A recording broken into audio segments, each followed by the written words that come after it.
Hello everyone. I'm excited to have you join me in this fantastic PBL online webinar. I really look forward to making sure that you all leave here with an exciting new way to think about PBL, as well as making sure that when we do online work, that maybe we can create some really innovative pedagogical shift in the online world, and I'll talk more about that in a little bit. So let's talk about kind of the overview for this piece and where we're going to go from here, kind of our plan of attack, if you will. So by the end of this webinar, I always like to be transparent with my students what the expectations are, so I'll let you guys know what's going to happen. So we're going to quickly review the essential elements of PBL, so that way we can have a common language around when I say, for instance, the need to know or voice and choice or driving question, you know what I'm talking about for those people new to PBL. And then I'm also going to use it as in the next part here, to align to essential elements for to Web 2.0 and other tech tools. Remember, the tool has to fit the need, so we're going to make sure to really align those tools to two essential elements of PBL, and we'll have you guys share out on that. In addition, we will talk about the flipped classroom, which is a very big piece here, a big movement in online education as well as just general ed, and talk about how it can really help foster an engaging PBL environment and see how it fits. I'm going to talk about a sample PBL online project that I used, and I'm also going to align those two essential elements, which is why we're talking about the essential elements of PBL. And I'm also going to show you a sample learning management system, LMS, so that we can talk about how the structures fit what we need. And we'll set some goals and do some reflection at the end to hear what your biggest takeaways are, where you're going to go next.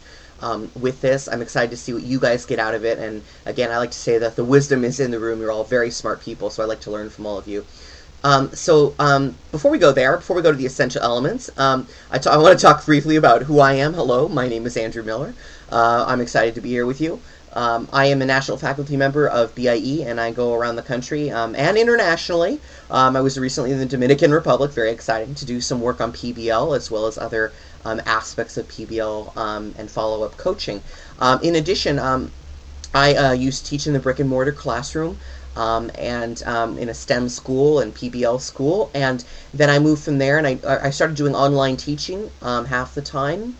And then I started moving into the full online teaching world. And while I was doing online education, I taught humanities subjects as well as technology courses such as Flash animation, game design, computer literacy, AP English language, and all kinds of stuff online. And while I was doing those online teaching things, I was doing PBL online. So that's why I'm here.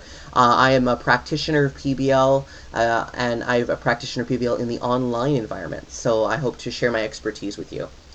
So we're going to go next into the essential elements, what they are, and that way the main thing is I'm going to use this as my lens to talk about the PBL project that I did, so that you can all understand what my public audience was, for example, in my PBL project, or how we did revision and reflection online, or what my significant content was, so that it kind of makes sure that we're focused on the conversation. So let's go right into these essential elements of PBL. So the first essential element is significant content. We want to make sure that our projects are aligned to Common Core standards, other learning targets, national standards, international standards, depending on what we're teaching.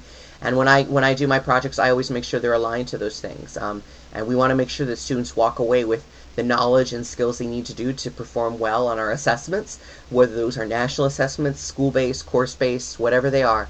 But of course, it's like a train track. We like to make sure that not only are they doing that, not only are they doing on one side of the train track the content skills, but we're doing 21st century skills. So 21st century skills is another essential element of PBL. We want to make sure that students are not just learning important content, but they're learning things like critical thinking, collaboration, and communication. And those are the top three that the Buck Institute for Education touts, and we have rubrics for, so we can steal. Feel free to go there and take our tools. If you go to the BIE.org site, we have great rubrics on these 21st century skills. And again, those things are not going to die anytime soon. Those are some important things that we make sure that as we move into the 21st century, if you will, that students are able to work with technology effectively, that they have a great work ethic, that they can critically think, and we want to teach and assess those. It's not just that we're doing them, but we're teaching and assessing them. We're helping students become better at them, we're arming them with that knowledge, but we're also assessing them, and making sure that we have specific targets there for the 21st century skills. So, moving right along, we want to make sure that our projects for BIE, for our projects that has inquiry, that students engage in a process of asking questions, that we spark the inquiry, and we say, hey, what do you guys know about this? And they ask questions, and then we arm them with those knowledge, and they interpret the data, and then they come back and they ask more questions, and that the cycle continues through and through, so that it's not just here's the project, we learn, and now show me how to do it, and we're done. No, no, no. We engage in a process of continually asking questions, interpreting data, seeking out more, and asking further questions. We want to make sure that each of our projects has a great driving question, and we want to make sure that it's engaging to the students. It's similar to an essential question or a guiding question, but the purpose here is it's really got that word driving. We want to make sure that our students are engaged by that question and really excited about it. So it's a driving question that makes sure that it's accessible to students and sparks them to get engaged. In addition, we want to create a need to know with our projects. We want to create a great entry event to spark the interest, to get them excited about learning for the project, and also so that they see relevance in all of the things that we're doing. It's not just you're learning commas because Mr. Miller told you to. It's because you're learning commas because in order to learn commas, you can write that great letter to the senator and make some real change. So just like with our taxes, we don't really need to know how to do our taxes until that date comes along. So we want to make sure that we are creating a need to know in our projects. We also want to make sure that there's an element of voice and choice, that students have multiple ways of showing their knowledge, multiple ways of multiple opportunities to do that, and different ways to do it, whether it's in a podcast, whether it's in a poster, whether it's in a letter, whether it's in a constructed scale model, whatever it is. We want to offer choices to students. We know that multiple intelligences work, and we want to make sure to do that in our PBL projects. We also want to make sure that our projects have ongoing revision and reflection, not just once, but multiple times, so that students learn that it's okay to make mistakes and that we will get better with that. So we want to make sure that we are going through that and making sure that there is ongoing revision and reflection at the end of the project, so students can give you some good feedback and reflect on their learning. What I think is a really super important part of PBL is this idea of the public audience. We want to make sure that the audience is not just for me, the teacher, not even necessarily for maybe the school community, but we've got to push that authenticity. We want to make sure that out there in the world, that it's useful for another purpose. It's an authentic purpose. It's for a local business. It's for a senator. It's for another school. It's for somebody across the world. We want to really fulfill a need, and that the audience is public, because it's really going to increase the rigor and make sure that students really work hard on that project. I have a quick think pair share for you here in the chat window, and for you to send to me. I want to ask you, after reviewing these great 21st century skills, what are some of the great technology tools that you have used or seen used that could align to the essential elements we've reviewed? So go ahead and send me some of your thoughts. What do you think are some of the great technology things out there that really align to those essential elements? Because again, we want to make sure we're using the tool for a real purpose. Okay, so I'm seeing some messages come to me. Let's see here. Revision and reflection. Google Docs. Yes. If you post something on there, they can continually go back to it and make changes for it. That's excellent. Driving question, just the overall learning management system. Yeah, you want to make that driving question present in your learning management system, so students see the focus of it. I love that idea of putting it right in there in Moodle, for example, that you're saying. Let's see what else. Creating, let's see, the in-depth inquiry. Again, also Google Docs, because you could ask further questions. That's great. Forums for need to know. Great idea, having students post in the forum. Hey, Mr. Miller, I need to know about this. I have a question about that. And having students do that. And you're listing a lot of great products. Everything from, let's see, I see a Wordle as a great way to do voice and choice. I see also Google Docs again. I see Glogster. I see YouTube. I see Audacity. What you're doing there is you're showing there's all these tools, and you're thinking about the great products students can do using these tech tools for voice and choice. You're saying, hey, that's great. For Edmodo, great idea for 21st century skills, and specifically collaboration, making sure that students are collaborating, and Edmodo is a great tool for that. And other social media, Facebook is also a great tool for that. For public audience, putting videos on YouTube out there in the world. Yeah, that's great. Websites, yeah, using like Wix, I see is posted there. That's a great a free website thing that you can do. Or Weebly, I see, great, great. So you're just giving me great ideas, and each other some great ideas about making sure that our tools are aligned to these essential elements of PBL. And that's excellent. I really appreciate that. Let's move right into the flipped classroom really quick and what that is briefly, and then we'll move on to the next part. But okay, with the flipped classroom, what it is, I think it's a great start. It's a big thing. I love infographics. Here's something that you should think about.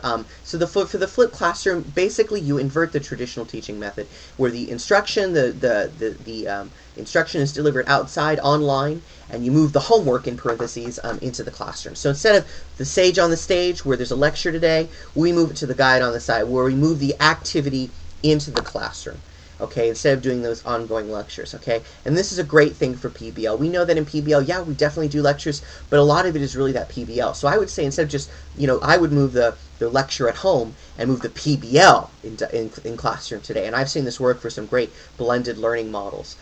So again, how does it work? How do we create this? Well, an example of this is teachers, create videos, maybe a few videos of 5 to 7 minute lectures, mini lectures on things, and so that students can go back and relearn them and look at the videos again if they need to, and they come to class where the labs or interactive activities or illustration of concepts are occurring, and that's where the PBL would occur, right? And from that, we can make sure that we're really making sure that students are getting instant feedback, so that if they are frustrated, we can help them immediately, that we're revisiting the concepts from the videos in maybe another type of lesson that we're doing in the classroom, and we're really making sure that we're supporting the students. So that's really the model. Now, I will say this. I'm sure you've all heard of the Khan Academy, and Salman Khan really did a great video on Edutopia. The link is there. And he's a big proponent of the flipped classroom, because he came along and he created hundreds and hundreds of videos on lectures from everything from social studies to math to science, and he put them on there for the world to use. And he did this for a major reason. And he said, for me, he says it takes the lecture out of the classroom. Okay, when they go to the classroom, they are now liberated to communicate with each other, both the students and the teachers here. And the real magic is that the class has so much potential. For me, the deepest learning happens with project-based learning. So Salman Khan is really saying, you know what? We need to liberate our students and teachers so that we're not just doing the same old thing every day, where we're doing just drill and scale and just lecture every day, that we're really engaging in authentic and real projects in the classroom with our time. And so we're liberating the classroom for that. So this is great. This is a great movement, and I've got to say I love it, but I've got to be honest. This flipped classroom is not enough. It's not enough, and I'm going to say it, and I'm sure I can get an amen from some of you on this. The flipped classroom doesn't change anything in terms of necessarily engagement. It does. Somebody just said it doesn't create the need to know. Just because I invert the classroom and put the lecture somewhere else doesn't mean I'm creating a need for students to actually watch the lectures. So it doesn't solve our problem, so to speak. This doesn't solve our problems about getting kids engaged. It is a great first step, because it really helps us to revisit and think about, what, how do I make sure that my teachers are, really working with kids? How are they doing interactive and really great projects? But it doesn't solve our problem. So I believe that if we use this flipped classroom model, but use PBL projects as our modality and our pedagogical shift, that we can really create the need to know, so that students will say, you know what, Mr. Miller, it's a great project. I'm going to go home tomorrow, or tonight rather, and really watch that short video that you told me about the Civil War, because we're doing a project on it. And there's a need now. I really want to learn about this. So if we use PBL as a model, we'll create the need to know for our classrooms. We'll make this flipped classroom actually important.